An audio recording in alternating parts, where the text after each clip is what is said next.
Bonjour à toutes et à tous, bienvenue si vous nous rejoignez à l'instant. Nous nous retrouvons ce matin en direct de la place Saint-Pierre de Rome, en cette solennité des saints apôtres Pierre et Paul, pour suivre la célébration eucharistique présidée par le pape François, qui au seuil de cette liturgie ce matin va tout d'abord bénir les palliums ou pallis, qui seront remis à chacun des archevêques métropolitains nommés au cours de ces 12 derniers mois, 36 archevêques pour cette année écoulée. Une messe ce matin, en outre, concélébrée avec les 5 nouveaux cardinaux créés hier par le pape François, une cérémonie que vous avez peut-être suivie avec nous.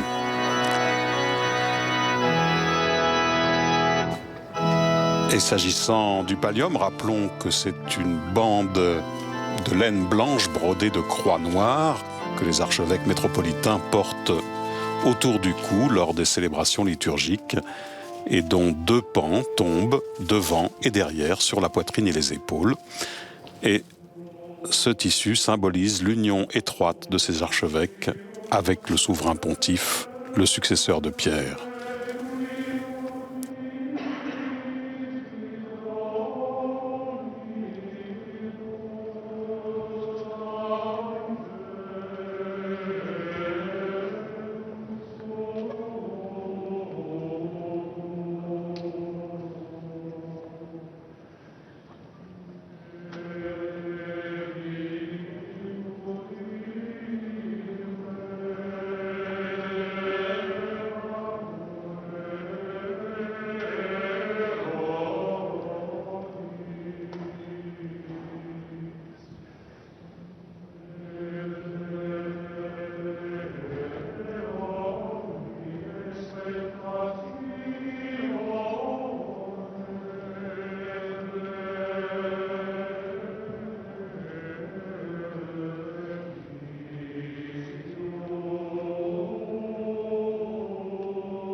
In nomine Patris et Filii et Spiritus Sancti.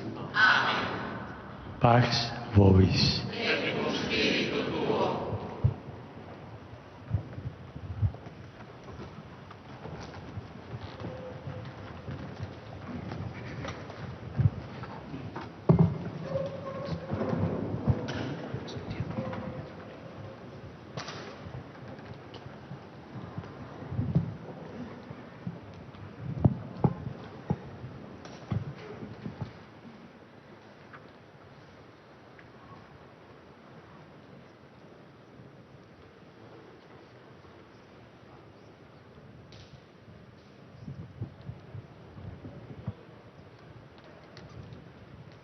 Beatissime Pater, Reverendissimi Patres Archiepiscopi, Sanctitati Vestre et Apostolice, Saint-Père, les révérends pères archevêques, avec déférence fidèle et obéissante envers votre sainteté, le siège apostolique, demandent humblement que votre sainteté leur accorde le pallium, prix de la confession de Bienheureux Pierre, comme signe de l'autorité dont le métropolite, en communion avec l'Église romaine, est légitimement investi dans sa propre circonscription.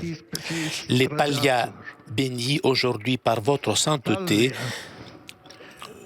seront imposés par le représentant pontifical à tous les archevêques métropolitains nommés au cours de cette année, à chacun dans sa propre église métropolitaine. Les archevêques ici présents prononceront maintenant devant votre sainteté la formule de serment.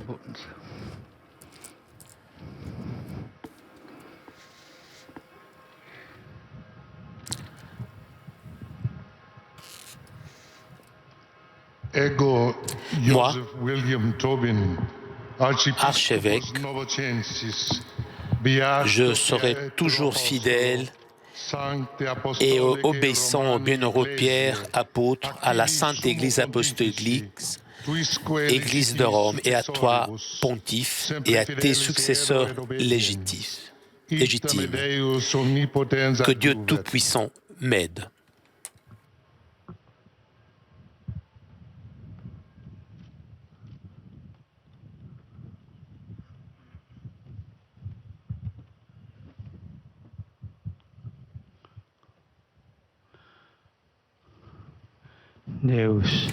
Dieu, pasteur éternel des âmes, que tu as appelé par ton Fils Jésus-Christ,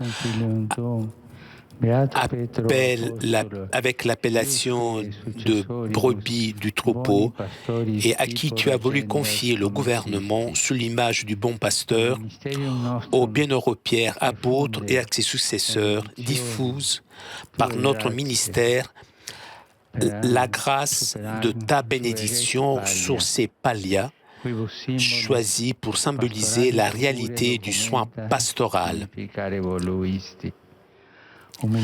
Accueille bienveillant les prières que humblement nous t'adressons et accorde, par les mérites et l'intercession des apôtres, à ceux qui par ton don porteront ces pallias, de se reconnaître comme pasteurs de ton troupeau et de traduire dans la vie la réalité signifiée dans le nom. Qui prennent sur eux le joug évangélique imposé sous leurs épaules, et qui soit pour eux tellement léger et suave à pouvoir précéder les autres dans la vie de tes commandements par l'exemple d'une persévérante fidélité jusqu'à mériter d'être introduit dans les pâturages éternels de ton royaume.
Oremos.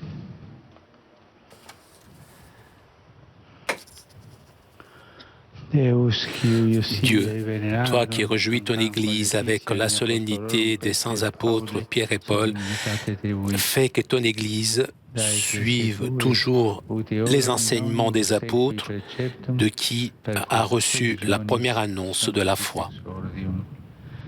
Per Dominum nostrum Iesum Christum, Filium Tuum, qui te convive et regnat in unitate Spiritus Sancti Deus, per omnia saecula saeculorum. Amen. Voilà, et après cette bénédiction des palliums par le Saint-Père et le serment qui précédait cette bénédiction, le serment des 36 archevêques, c'est maintenant la liturgie de la parole, en cette solennité des apôtres Saint-Pierre et Saint-Paul, avec pour commencer un passage des Actes des Apôtres au chapitre 12. À cette époque, le roi Hérode Agrippa se saisit de certains membres de l'Église pour les mettre à mal. Il supprima Jacques, frère de Jean, en le faisant décapiter. Voyant que cette mesure plaisait aux Juifs, il décida aussi d'arrêter Pierre. C'étaient les jours des pains sans levain. Il le fit appréhender, emprisonner et placer sous la garde de 4 escouades de 4 soldats. Il voulait le faire comparaître devant le peuple après la Pâque, tandis que Pierre était ainsi détenu dans la prison. L'Église priait Dieu pour lui avec insistance. Hérode allait le faire comparaître. Or, Pierre dormait cette nuit-là entre 2 soldats. Il était attaché avec 2 chaînes et des gardes étaient en faction devant la porte de la prison. Et voici que survint l'ange du Seigneur, et une lumière brilla dans la cellule. Il réveilla Pierre en le frappant au côté et dit « Lève-toi vite !» Les chaînes lui tombèrent des mains. Alors l'ange lui dit « Mets ta ceinture et chausse tes sandales. » Ce que fit Pierre. L'ange ajouta « Enveloppe-toi de ton manteau et suis-moi. » Pierre sortit derrière lui, mais il ne savait pas que tout ce qui arrivait grâce à l'ange était bien réel. Il pensait qu'il avait une vision. Passant devant un premier poste de garde, puis devant un second, ils arrivèrent au portail de fer donnant sur la ville. Celui-ci s'ouvrit tout seul devant eux. Une fois dehors, ils s'engagèrent dans une rue, et aussitôt, l'ange le quitta. Alors, se reprenant, Pierre dit, « Vraiment, je me rends compte maintenant que le Seigneur a envoyé son ange et qu'il m'a arraché aux mains d'Hérode et à tout ce qu'attendait le peuple juif. »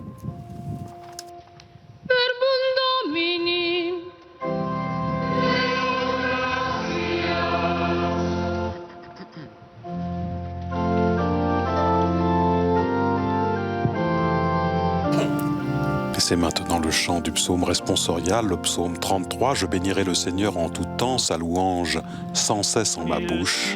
Avec l'antienne, le Seigneur m'a libéré de toute peur.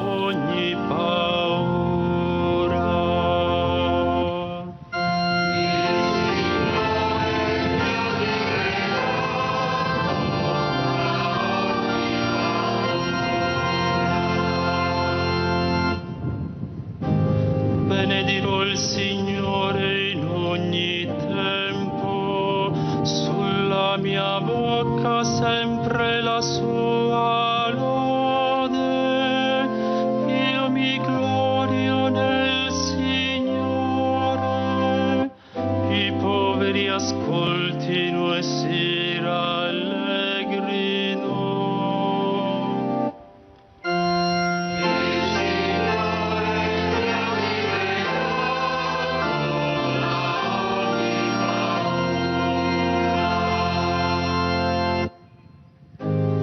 Magnificate con me il Signore, esaltiamo insieme il suo nome. Ho cercato il Signore, mi ha risposto, e da ogni mia paura mi ha liberato.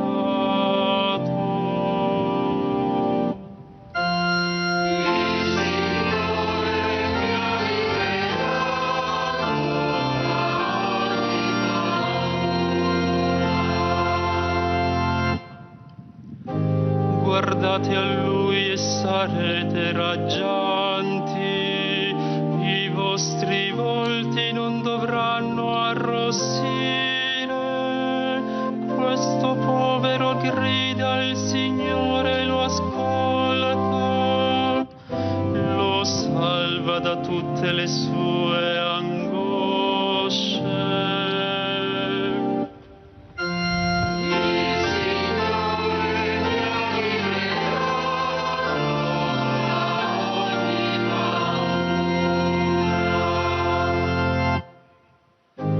L'angelo del Signore si accampa attorno a quelli che lo temono e li libera.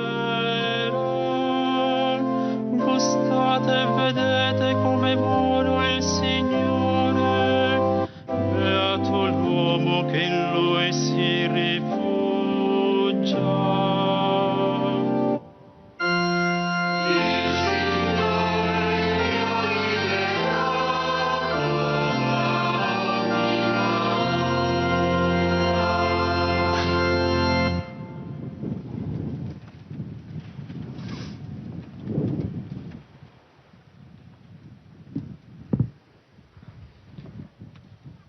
Lectura de la segunda carta del apóstol San Pablo. De la seconde lettre de Saint Paul apôtre à Timothée.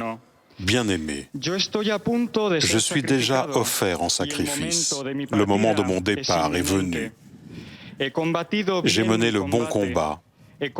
J'ai achevé ma course. J'ai gardé la foi. Je n'ai plus qu'à recevoir la couronne de la justice Le Seigneur, le juste juge, me la remettra en ce jour-là, et non seulement à moi, mais aussi à tous ceux qui auront désiré avec amour sa manifestation glorieuse. Tous m'ont abandonné.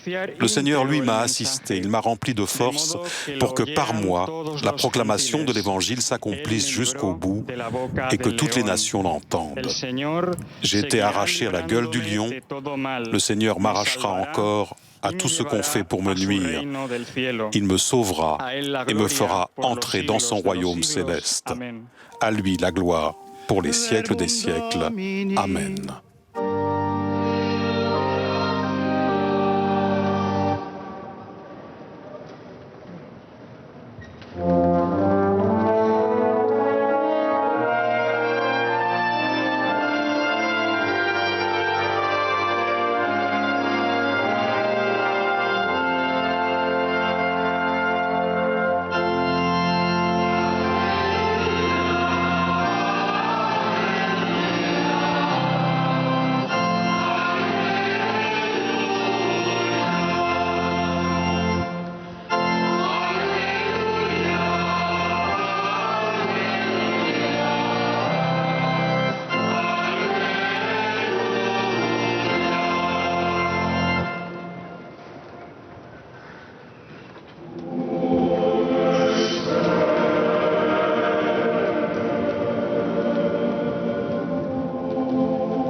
L'acclamation de l'Évangile, tu es pierre et sur cette pierre j'édifierai mon Église et les portes de l'enfer ne prévaudront pas sur elle.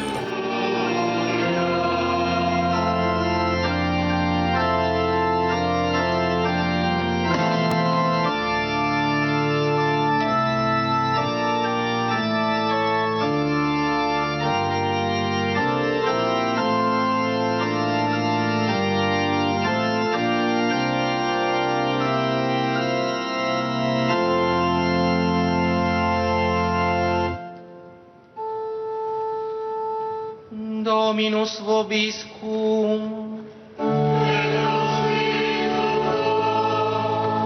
Lectio Sancti Evangelii secundum Matteum.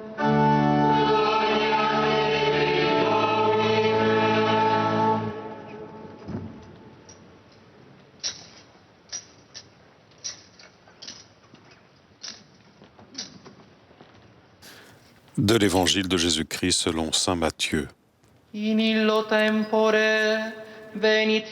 En ce temps-là, Jésus, arrivé dans la région de Césarée de Philippe, demandait à ses disciples, « Au dire des gens, qui est le Fils de l'homme ?»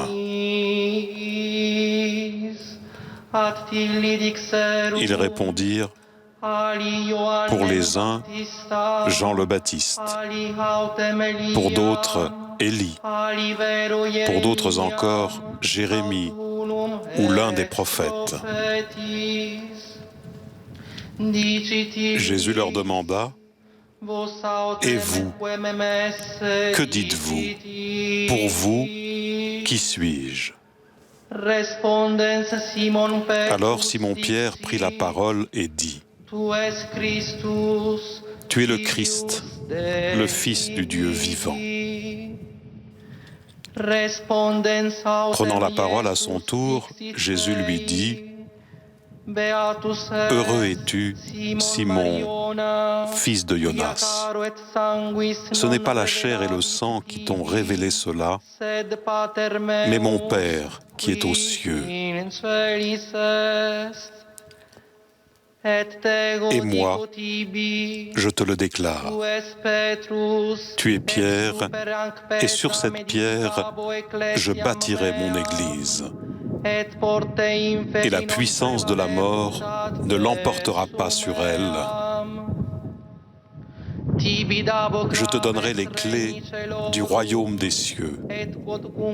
Tout ce que tu auras lié sur la terre sera lié dans les cieux. Et tout ce que tu auras délié sur la terre sera délié dans les cieux. Verbum Domini.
Et nous écoutons à présent l'homélie du Saint-Père en cette solennité des apôtres Saint Pierre et Saint Paul.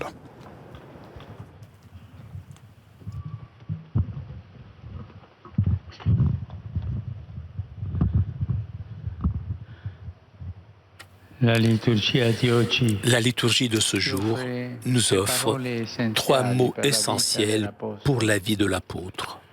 Confessione, persecuzione, preghiera. Confession, persécution, prière. La confession est celle de Pierre dans l'Évangile. Quand la question du Seigneur de générale devient particulière. En effet, Jésus demande d'abord au dire des gens qui est le Fils de l'homme. Chez la plupart des gens, il émerge de ce sondage que le peuple considère Jésus comme un prophète. Alors le Maître pose aux disciples la question vraiment décisive. Et vous, que dites-vous? Pour vous, qui suis-je? À ce moment, seul Pierre répond, tu es le Christ, le Fils du Dieu vivant. Voilà la confession. Reconnaître en Jésus le Messie attendu, le Dieu vivant, le Seigneur de sa propre vie. Cette question vitale, Jésus l'adresse aujourd'hui à nous tous, en particulier à nous, les pasteurs. C'est la question décisive devant laquelle il n'y a pas de réponse de circonstance, parce que la vie est un enjeu. Et la question de la vie demande une réponse de vie. Car si on ne confesse pas Jésus Seigneur par sa propre vie, connaître les articles de foi sert à peu de choses. Aujourd'hui, il nous regarde dans les yeux et demande « Qui suis-je pour toi ?» Comme pour dire « Suis-je encore moi le Seigneur de ta vie, la direction de ton cœur, la raison de ton espérance, ta confiance indestructible ?» Avec Saint Pierre, renouvelons aujourd'hui nous aussi notre choix de vie comme disciples et apôtres. Passons de nouveau de la première à la seconde question de Jésus pour être à lui, non seulement en parole, mais dans les faits et dans la vie. Demandons-nous si nous sommes des chrétiens de salon qui bavardent sur la manière dont vont les choses dans l'Église et dans le monde, ou plutôt des apôtres en chemin qui confessent Jésus par la vie, parce qu'ils l'ont dans le cœur. Celui qui confesse Jésus sait qu'il n'est pas tenu non seulement de donner son opinion, mais de donner la vie. Il sait qu'il ne peut pas croire de manière tiède, mais qu'il est appelé à brûler d'amour. Il sait que dans la vie, il ne peut se laisser vivre ou s'installer dans le bien-être, mais qu'il doit risquer de prendre le large, renouvelant chaque jour le don de soi. Celui qui confesse Jésus fait comme Pierre et Paul. Il le suit jusqu'à la fin. Non jusqu'à un certain point, mais jusqu'à la fin. Et il le suit sur son chemin, non pas sur nos chemins.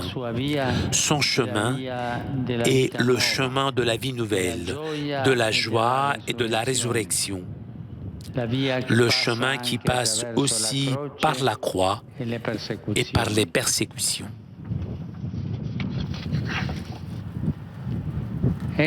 Voilà le second mot, persécution. Ce ne sont pas seulement Pierre et Paul qui ont donné le sang pour le Christ, mais toute la communauté au début a été persécutée, comme le rappelle le livre des Actes des Apôtres. Aujourd'hui aussi, en diverses parties du monde, parfois dans un climat de silence, un silence souvent complice. Beaucoup de chrétiens sont marginalisés, calomniés, discriminés, fait l'objet de violences, même mortelles, souvent en l'absence d'engagement de la part de ceux qui pourraient faire respecter leurs droits sacro-saints. Mais je voudrais surtout souligner ce que l'apôtre Paul affirme avant d'être, comme il écrit, offert en sacrifice. Pour lui, vivre, c'est le Christ, et le Christ crucifié qui a donné sa vie pour lui. Ainsi, fidèle disciple, Paul a suivi le Maître en offrant lui aussi sa vie. Sans la croix, il n'y a pas de Christ. Mais sans la croix, il n'y a pas non plus de chrétien. En effet, c'est le propre de la vertu chrétienne, non seulement de faire le bien, mais aussi de savoir supporter les maux, comme Jésus. Supporter le mal, ce n'est pas seulement avoir de la patience et aller de l'avant avec résignation. Supporter, c'est imiter Jésus, c'est porter le poids, le porter sur ses épaules pour lui et pour les autres. C'est accepter la croix allant de l'avant avec confiance, parce que nous ne sommes pas seuls. Le Seigneur crucifié et ressuscité, il est avec nous. Ainsi, avec Paul, nous pouvons dire qu'en toutes circonstances, nous sommes dans la détresse, mais sans être angoissés. Nous sommes déconcertés, mais non désemparés. Nous sommes pourchassés, mais non pas abandonnés. Supporter, c'est savoir vaincre avec Jésus à la manière de Jésus, non pas à la manière du monde. Voilà pourquoi Paul, nous l'avons entendu, se considère comme un vainqueur qui va recevoir la couronne. Et il écrit « J'ai mené le bon combat, j'ai achevé ma course, j'ai gardé la foi ». L'unique conduite de son bon combat a été de vivre pour, non pour lui-même, mais pour Jésus et pour les autres. Il a vécu en courant, c'est-à-dire sans s'épargner, mais au contraire en se consumant. Il dit avoir gardé une chose, non pas la santé, mais la foi, c'est-à-dire la confession du Christ. Par amour pour lui, il a vécu les épreuves, les humiliations, les souffrances, qu'il ne faut pas jamais rechercher, mais accepter. Et ainsi, dans le mystère de la souffrance offerte par amour, en ce mystère que tant de frères persécutés, pauvres et malades, incarnent encore aujourd'hui, resplendit la force salvifique de la croix de Jésus. Le troisième mot est prière. La vie de l'apôtre qui jaillit de la confession et débouche en offrande se déroule tous les jours dans la prière. La prière est l'eau indispensable qui nourrit l'espérance et fait grandir la confiance. La prière fait que nous nous sentons aimés et nous permet d'aimer. Elle nous fait aller de l'avant dans les moments sombres, car elle allume la lumière de Dieu. Dans l'Église, c'est la prière qui nous soutient tous et nous fait surmonter les épreuves. Nous le voyons encore dans la première lecture. Tandis que Pierre était ainsi détenu dans la prison, l'Église priait Dieu pour lui avec insistance.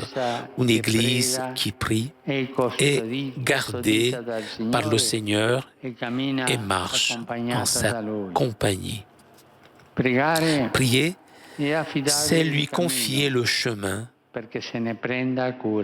pour qu'il en prenne soin. La prière est la force qui nous unit et nous soutient. Le remède contre l'isolement et l'autosuffisance qui conduisent à la mort spirituelle. Car l'esprit de vie ne souffle pas si l'on ne prie pas. Et sans prière, les prisons intérieures qui nous retiennent captifs ne s'ouvrent pas. Que les saints apôtres nous obtiennent un cœur comme le leur, fatigué et pacifié par la prière. Fatigué parce qu'ils demandent, frappent et intercèdent, chargés de beaucoup de personnes et de situations à confier, mais en même temps pacifiés parce que l'Esprit apporte consolation et force quand on prie. Combien il est urgent dans l'Église d'avoir des maîtres de prière, mais avant tout d'être des hommes et des femmes de prière qui vivent la prière. Le Seigneur intervient quand nous prions. Lui qui est fidèle à l'amour que nous lui avons confessé et qui nous est proche dans les épreuves. Il a accompagné le chemin des apôtres et il vous accompagnera vous aussi, chers frères cardinaux, ici réunis dans la charité des apôtres qui ont confessé la foi par le sang. Il sera aussi proche de vous, chers frères archevêques, qui, en recevant le pallium, seraient confirmés à vivre pour le troupeau, en imitant le bon pasteur qui vous soutient en vous portant sur ses épaules. Que le Seigneur lui-même, qui désire ardemment voir tout son troupeau réuni, bénisse et garde aussi la délégation du patriarche écuménique